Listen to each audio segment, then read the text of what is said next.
दादा आपलं मत काय आहे? माझं नाव श्रीनिवास जाधव आहे, राहणार बेलूर खुर्द, तालुका धर्माबाद, जिल्हा नांदेड.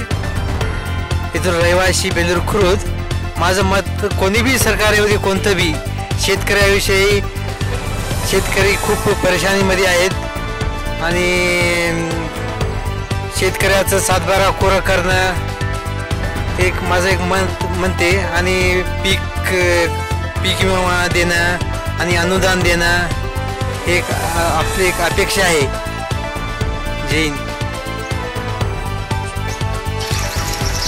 नमस्कार. आपण आता आलेलो आहोत चिंचोली या गावामध्ये, धरणा तालुक्यातील चिंचोली या गावामध्ये आलेलो आहोत. येणाऱ्या 20 तारखेला आपलं जे मतदान आहे त्यांच्यासाठी हे जनसंवादसाठी आम्ही इथं आलेलो आहोत. म्हणजे या गावातील ह्या जनतेचा म्हणजे कौल काय आहे, यांचं मूड काय हे जाणून घेण्यासाठी इथं आलो आहोत. दादा आपल्याला काय वाटते गावाचं, म्हणजे तुम्ही आता जे चिंचोली गाव आहे, मग या गावामध्ये जे विकासाचे कामं काय कशा पद्धतीने झालेले आहेत का झाले नाहीत का, म्हणजे कोणत्या सरकारवर तुम्ही नाराज आहात का हे समाधानी आहात, याविषयी तुम्हाला काय वाटतं? तुम्ही आता येणाऱ्या 20 तारखेला मतदानाचा कौल तुमच्या कोणत्या मागे राहील हे आपण सांगू शकता?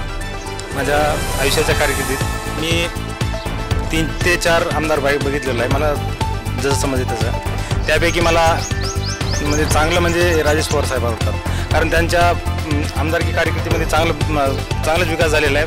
केवळ माझ्या पाहण्यामध्ये माझ्या गावचा विकास म्हणून मी सांगत नाही, की आजूबाजूचे खेडे बेलूर, नायगाव असो, मोठा बेलूर असो, अल्लूर असो, यापैकी बऱ्यापैकी विकास झालेला असं मला वाटतं. बरं, आपल्याला काय वाटते? मला पण तेच आपण 20 वर्षापासून काँग्रेसमध्येच राहणार.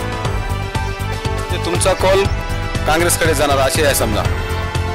काँग्रेस मत सुद्धा म्हणजे काँग्रेसला म्हणजे का, म्हणजे काँग्रेसला का टाका असं तुमचं काय मत आहे? मी पहिल्यापासून पंढरपूरला वारले तसं काँग्रेसकडेच होतो, काँग्रेसकडेच होतो.